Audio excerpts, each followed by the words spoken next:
Մենք գտնվում ենք Վերիշեն գյուղի եւ տարածաշրջանի ամենահին քրիստոնեական եկեղեցիներից մեկի կողքին Սուրբ Հռիփսիմե եկեղեցին է, կառուցման դարերը 4-րդ եւ 5-րդ մասնակիցները այդպես են նշել, եւ իր կառուցվածքով, իր ձևով, ինչպես մասնակիցներն են նշում, Սուրբ Հռիփսիմեն նման է Նոյիտապանին, այսինքն դիմային հատվածից կիսակլոր, ներքևի վերջի հատվածից քառակուսի, եւ Հայաստանի ամենաերկար միասրահ եկեղեցին է Սուրբ Հռիփսիմեն, 27 մետրից ավել է երկարությունը։ Եվ բնականաբար կանգուն է մնացել 13-րդ դարում վերանորոգվել է, հետո երկրաշարժի ժամանակ փլուզումներ են եղել, հետո էլի է վերանորոգվել, իսկ խորհրդային տարիներին, ինչպես բոլոր գյուղերում,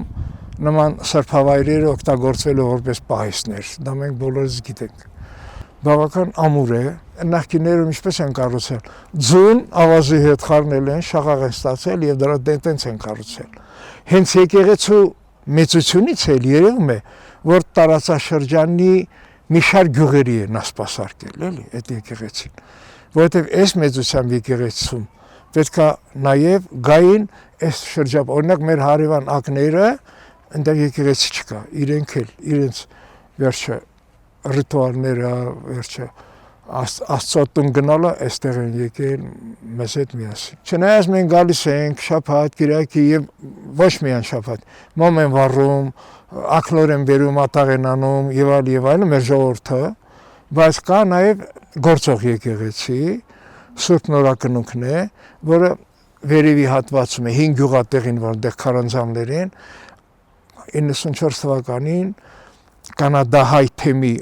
աչակցությամբ Սուրբ Նորակնունքը նորոգվեց, այն ժամանակ դեռ Գորիսինը պատրաստ չէր, որպեսզի Գորիսի հավատացյալ ժողովուրդը նաև գա օգտվի մոտ տեղ լինի, մեր Նորակնունքը այդ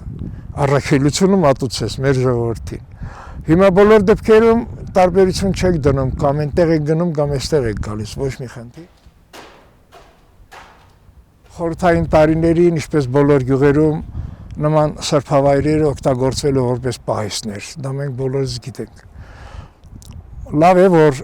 մեր ժողովուրդը նորից իր ակունքներին գնաց եւ ծիսակատարություններով հարուստ եկեղեցի դարձավ, նույնիսկ արտասահմանից են համայնքներից, ես գերմանացիներ եմ տեսել, կաթոլիկ քահանան իր համայնքով, որ եկել են ու նրանք գիտեին այս եկեղեցու մասին եւ եկեղեցու ներսում մենք էլ գնացինք իրենց հետ խառնվեցինք, գերմաներեն ռիտուալ արեցին, հա, իհարկե իրենք կաթոլիկներ են, դե մենք մեր հայ առաքելական եկեղեցին է, բայց քրիստոնյաներ են բոլոր դեպքերում, շատ տուրիստներ են գալիս, զմայլվում են, տեսնում են, հիանում են, մենք էլ է գալիս իրենց բացատրում ենք, որ սա ինչ եկեղեցի է, ինչ իմաստ ունի, նրանցից շատերը տեղյակ են, օրինակ մի քանի տարի առաջ մի խումբ էր եկել, ես գյուղապետարանից նայեցի, տեսա դրանք արևելյան տեսքով են, ոնց որ ճապոնացիներ լինեն, այսինքն գնալու ենք տեսնենք այդ ովքեր են, եկանք ճապոնացիներ էին Տոկիոյից, Տոկիոյի համալսարանում կա հայագիտության ամբիոն, այդ հայագիտության ամբիոնի դեկաններ եւ իր այդ դասախոսների հետ, թարգմանիչ էլ ունեին, ինքը ավելի լավ գիտեր մեր եկեղեցու պատմությունը, քան մենք ուզեցի բաներ, նորություններ ասի, ամեն ինչ ինքը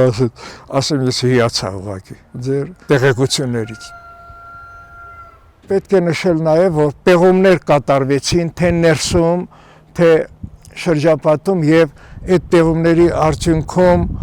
նորից ու նորից խաչքարեր դուրս եկան, տեսեք այն կանգուն 3 խաչքարերը այս վերջերում հողային աշխատանքների պեղումների ժամանակ բացվեց եւ միաժամանակ կային խաչքարեր, որ ներսում պատերի ներսում էին, միգուցե այն թաքցնելու հարձակումներից պաշտպանելու համար է միտում եղել, որ պահպանեն այդ խաչքարերը ոչնչացումից, բոլոր դեպքերում մենք դա զգացինք, որ խաչքարերին հանեցինք եւ այստեղ է դրված դրսում։ Հետո մեզ տեղեկացրին, որ պետք չի ձեռ տալ շարունակել, այն ինչ կա այդպես պետք է մնա։ Խաչքարերը տապանակարեր են, դրանց վրա արձանագրություններ կան, մարդիկ որ կարդում են, հասկանում են, որ իրոք եկեղեցին բավական հին է։ Մոտավորապես այդ խաչքարերը կառուցվել է, պատրաստվել է 15-16-րդ դարերում։ Ըստ երևույթին այդ ժամանակ ծաղկուն է ապրել, այդ խաչքարերի պատրաստումը եւ այլն ձևել մեր եկեղեցին։ Իդեպ այս եկեղեցին Մայրաթորի տրամադրության տակ չի, պատմամշակութային հուշարձան է, միգուցե որ արդեն վերականգնվի, նոր այն կհասնի Մայրաթորի տնօրինությանը, միգուցե։ Հիմա նախատեսում են շարունակել հողային աշխատանքների արդյունքում խորացնել, պեղումներ անեն, շատ զգույշ են անում իդեպ ասեմ, պեղումները։ Եվ տան այն տեսքը, որ նախկինում եղել է, հիմա այն ինչ որ հիմա հողային աշխատանքներ ա կատարվել, ինչ-ինչ խնդիրներ կան, միգուցե նաև ֆինանսական, որ հենց նորից հանգանակությունների ներդրումների հետ կապված, որ եղավ շարունակելու են։ Վերանորոգման աշխատանքներ է նախատեսում, նախագիծ է արվել, որ այս դիմային հատվածը, որ նախկինում եղել է, հետո զանգակատուն է եղել, նախասրահ է եղել, մտադիր եմ, որ այդ վերականգնողական աշխատանքները կատարեն։ Քարե ավազանը եկեղեցին գործելու ժամանակ դեռ դարեր առաջ դրված է եղել այստեղ, պեղումների ժամանակ ա դուրս եկել, որ այդ ավազանի մեջ մերոնը ջրով բացած նորացին երեխաներին կնքել են։ Այստեղ ա դրված եղել։ Հենց սկսել ա գործել 4-5-րդ դարից։ Այդ ավազանը այդ ժամանակվանից էլ եղել է։ Դրա համար հատուկ քանդակած չի էլի, այն ժամանակի ինչ գործիքներով են հազիվ բանար։ Իսկ ընդհանուր առմամբ պեղումները կատարվեցին ինչի համար, որ հայտնաբերեն նախաքրիստոնեական, հեթանոսական սրբատեղի։ Ախր դրա վրա են կառուցել քրիստոնեական եկեղեցիները։ Ժողովուրդը շատ դժվարությամբ է քրիստոնեություն ընդունել։ Չեն ընդունել հեթանոսական կրոնի դարերով սովորած ժողովուրդ են եղել, դրա համար քրիստոնեությունը դժվար են, բայց Սուրբ Գրիգոր Լուսավորիչի,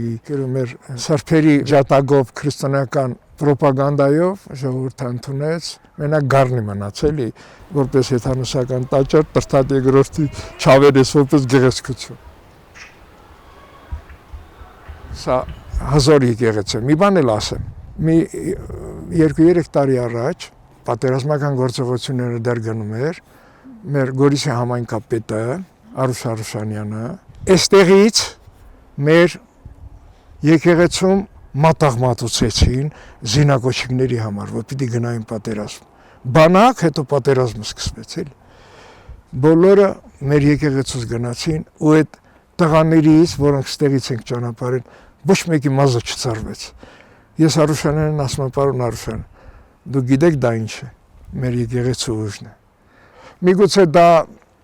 զուգադիպություն է, չգիտեմ, բայց ես կարծում եմ դա մեր սրբատեղի ուժն է։ Այդ զինվորները մտան, ստեղ մեծ միջոցառում շրջանի բոլոր գյուղերից գնացող երեխեքին բերեցին, այստեղից ճանապարհեցին։ Մտան մեր վանականներից էլ հետները երեխեքի հետ մտան, այնտեղ մոմ վառեցին, ինչպես ասում են զորացան էլի մեր եկեղեցու, ինչպես թևերի տակ, օրտնանքի տակ երեխեքը գնացին։ Եվ իրոք ոչ մի այդ տարիներին ահագին զոհեր ունեցանք։ Այդ երեխեքից ոչ մեկի մազը չծարվեն։ Ես դա ուզում եմ հատուկ նշել։